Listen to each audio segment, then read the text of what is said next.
Hello, for this first video I'm going to talk about what I know.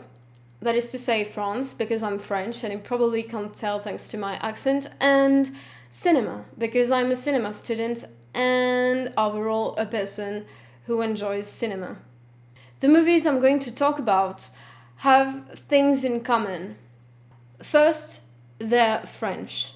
Duh. And second, they were released in 2015. They were not huge hits among the French population as a whole. They were directed and written by young people. They are the first movies these people did, and they're both funny and clever.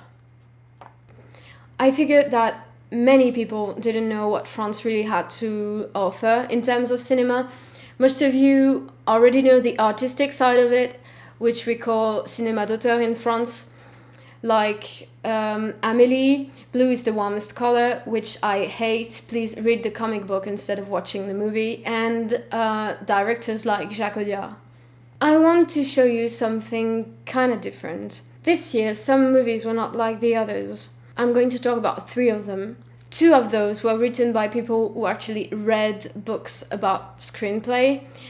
It's kind of nice, because in France we're champions in the fuck the screenplay category. So here are 3 French movies from 2015 you probably haven't heard of. Comment c'est loin, which is kind of a slang for how far it is, but it's hard to translate. If someone knows the accurate translation, please leave a comment. It's a first movie by Orelsan, a French rapper.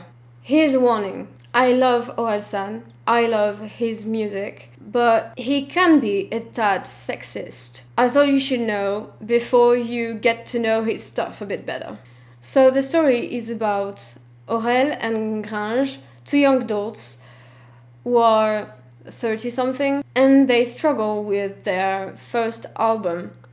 They once did an amazing freestyle, but they can't seem to finish one song. This story is kind of important to me because it's about procrastination, not being an adult yet, not being able to do things when you're not in a big city. I think the story is kind of interesting for millennials as they show an interesting relationship between the characters and work and also their parents. The only thing that's a bit problematic to me are female characters. They're not really present, and well, sometimes they can be a bit stereotyped, but that didn't stop me from enjoying the movie and its themes because they're really amazing. It's still a really nice movie. If you love rap music, or you're a bit lost in life, or you're prone to procrastination, which I know you are because you're watching this video, you're probably going to love this movie. Nous trois ou rien, all 3 of us in English, which can also be translated by all 3 of us or nothing. This one is by Kairon Tabib. It's his father, true story. So the movie is about Hibat Tabib, played by Kairon, and his wife, Fereshti Tabib. Both are young, Iranian and democracy activists. We follow their lives from their fight in Iran to their struggle in the Parisian suburbs.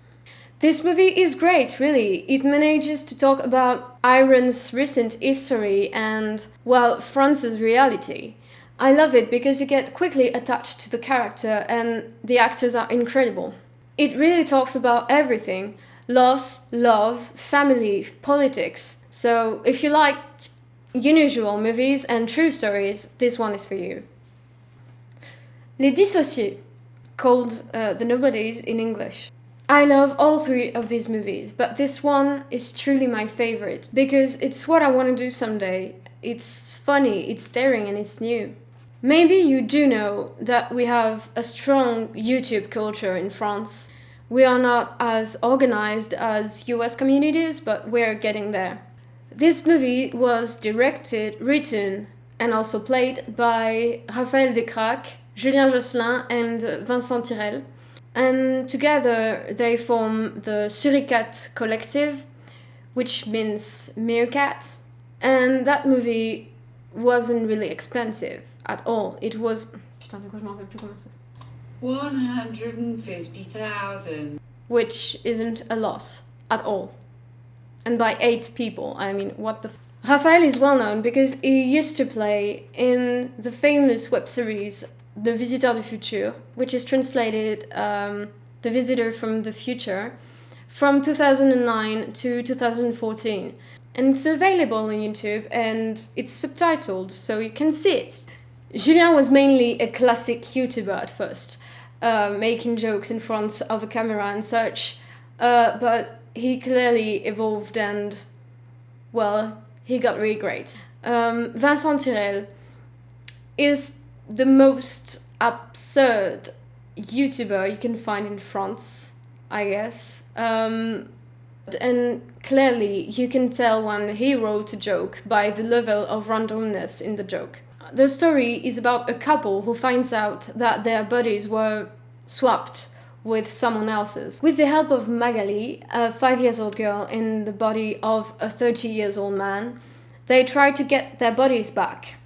Oh, and they also fight a giant body swapper who happens to want to kill people or something. There is one thing that makes this already good movie excellent. It's the acting. The little girl, Magali, is the best character in the movie, or maybe in the world, I don't know. Vincent Tirel is clearly awesome. I mean, his performance is funny and it feels real. A 30-year-old man with a beard playing a little girl. Seriously. This movie is full of fun and action, and the themes are so nice, such as not being satisfied with the life you have, or like not feeling special. And the relationship with the body is very interesting because it's not really important. And there are girls in the bodies of men, and they're okay with it, and it all flows, and it's very comforting. The male actors play the female characters very well. They don't overdo it. It's really, I don't know, the characters are all respectfully portrayed. So go and see it. It's on YouTube and it's subtitles, and there are no sexist jokes at all. Sexist free, guaranteed. You can get a refund if you're not happy. Now that I've told you about this movie, I hope you'll go and see them. See, that's my passive-aggressive voice. And also, be sure to look out for new directors and new types of stories in French cinema in the upcoming years. Bye!